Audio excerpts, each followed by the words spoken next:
Et salut, c'est Lilron pour la chaîne Moto63. Aujourd'hui on se retrouve pour parler des points positifs de cette moto. Donc aujourd'hui ce que je vais faire, c'est que je vais vous donner tous les points positifs de cette moto. Donc il y en a 7, j'en ai trouvé 7 personnellement. Et on fera une vidéo sur les points négatifs. Ouais, bon, c'est vrai, Husqvarna va pas être content sur la vidéo des points négatifs.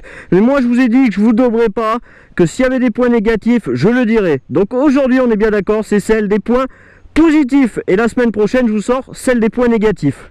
Avant de vous parler des points positifs, je voulais vous parler brièvement de la moto vue de l'extérieur. Donc en début de vidéo là on va faire vite fait le tour.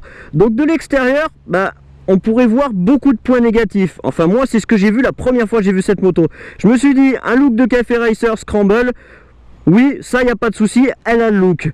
Après je me suis dit oula, mais des poignées bracelets comme sur une sportive, il n'y a pas de bulle pour protéger du vent, donc tu as les défauts du roadster et les défauts de la sportive.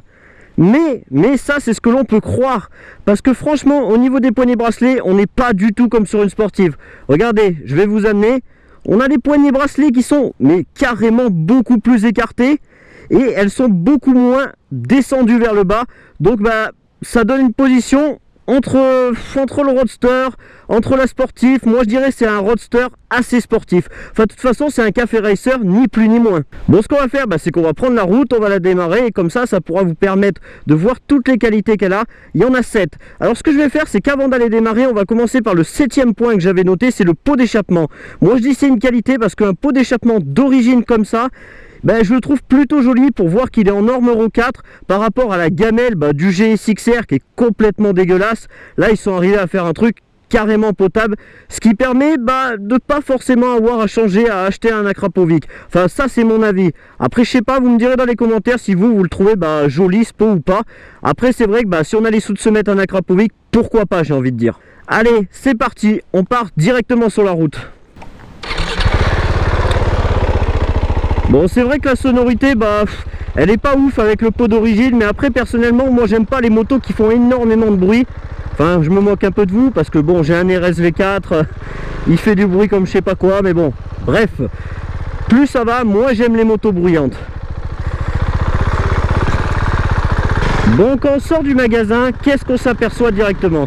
Il n'y a pas à chier, cette moto, ce qu'on s'aperçoit directement, c'est que c'est la plus légère que j'ai pu conduire jusqu'à maintenant. Elle pèse 160 kg tout plein fait. Franchement c'est une moto mais légère de chez légère.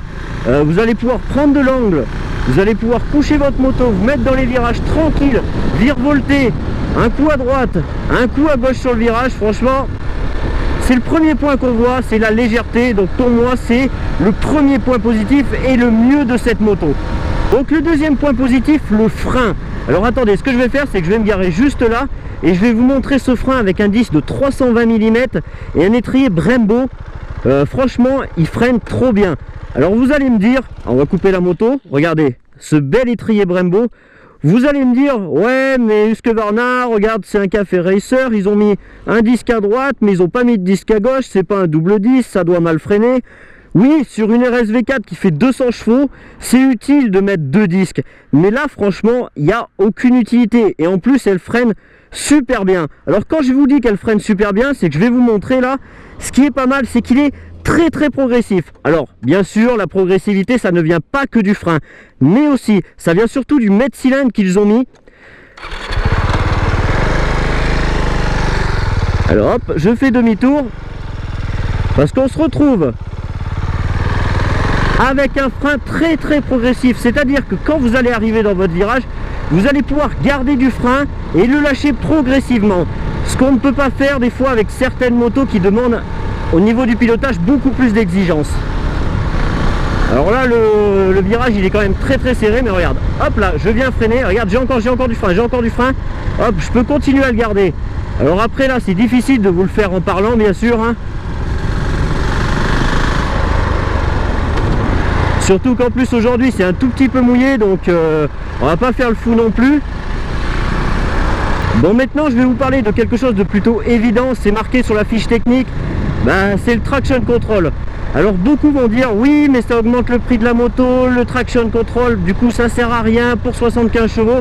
Oui c'est vrai, 99% du temps ça va vous servir à que dalle. Mais si le 1% qui reste vous sauve la moto dans un virage, et c'est super. Parce que à quoi ça sert le traction control? Et ben je vais vous mettre une vidéo de à quoi ça sert ce traction control. Regardez.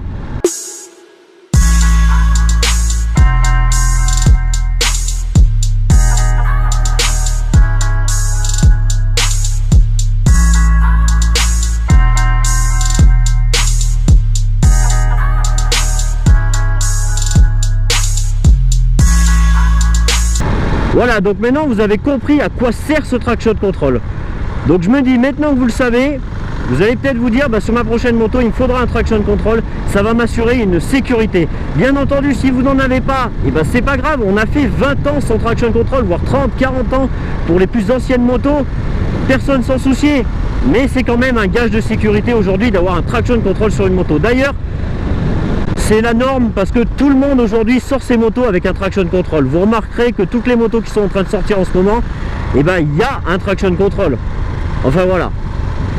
Bon, un autre point positif, c'est le shifter à la montée et à la descente. Alors c'est quoi le shifter? C'est simplement que vous allez accélérer sans avoir à toucher l'embrayage. Vous pouvez passer vos vitesses en accélérant. Regardez. Hop. Une vitesse. Une autre vitesse. Une autre vitesse. Regardez, là je vais freiner. Hop, je descends une vitesse. Hop, je descends une vitesse. Et hop, je descends encore une vitesse et je suis en deuxième. Voilà, c'est ça. Je ne sais pas si vous vous rendez compte comme ça peut faciliter la vie. Regardez, là j'arrive dans le virage, je freine, je descends la vitesse, je ne touche pas l'embrayage. Ce qui évite de donner du mouvement à votre moto et ça la rend beaucoup plus saine et beaucoup plus sereine. Ajoutez à ça, comme je vous ai dit, le traction control tout à l'heure, c'est une moto magnifique. Regardez, je vous refais une démo.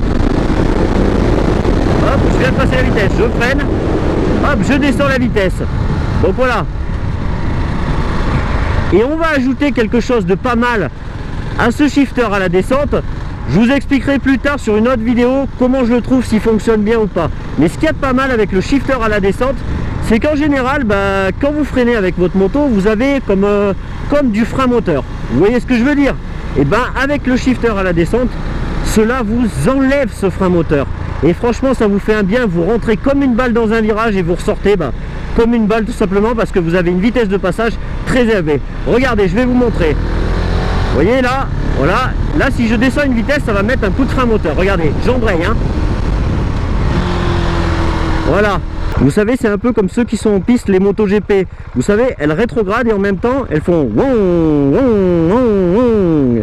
Et c'est un peu ça, c'est un peu le même système, sauf que vous n'avez pas à le faire avec le downshift.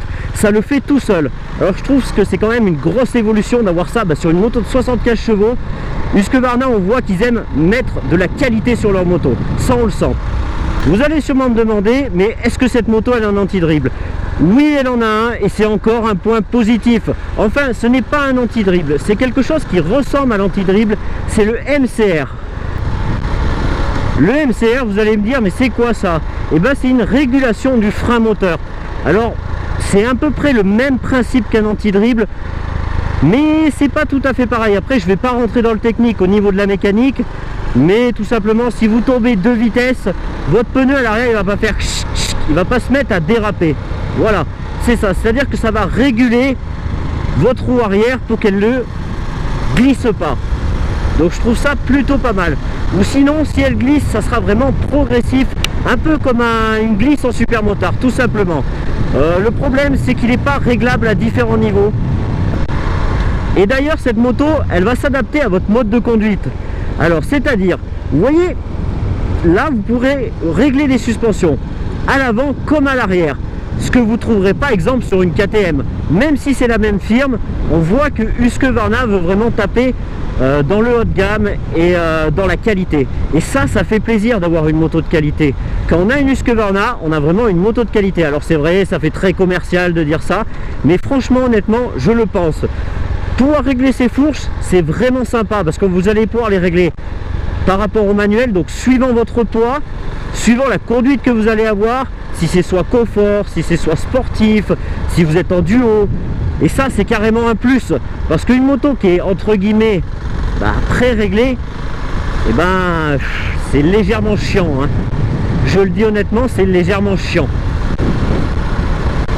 Parce que si vous ne pouvez pas la régler, je trouve ça assez bête. Vous remarquerez sur toutes mes motos, je peux les régler. Regardez, la RSV4, je peux, la TEI 300, je peux. En même temps, c'est une enduro, quasiment toutes les enduros, on peut les régler. Mais encore chez Husqvarna, regardez sur la TEI 300, la 2019 que j'ai, il y a le réglage de pré-contrainte que vous ne retrouverez pas chez KTM. Voilà, donc en gros, Husqvarna pour moi, c'est la KTM haut de gamme. C'est un peu comme si vous aviez une KTM 6 Day. Voilà, tout simplement. Parce qu'on voit chez KTM les modèles du type Factory, 6 Day, etc. Ils sont toujours super bien équipés et c'est ce qu'ils feront sûrement pour la 790 KTM qui vient de sortir. D'ailleurs, la 790 KTM qui vient de sortir, vous remarquez, elle n'a pas des freins Brembo, etc., etc. Je vous y mettrai en photo, vous verrez. C'est des freins de chez KTM, tout simplement. Et après ces suspensions, il y a quand même quelque chose de super, c'est que vous vous retrouvez avec des suspensions quand même WP. Donc c'est pas non plus des suspensions merdiques. Après c'est toujours pareil, chez WP, vous avez de tout. Vous avez de la suspension entrée de gamme et de la suspension haut de gamme.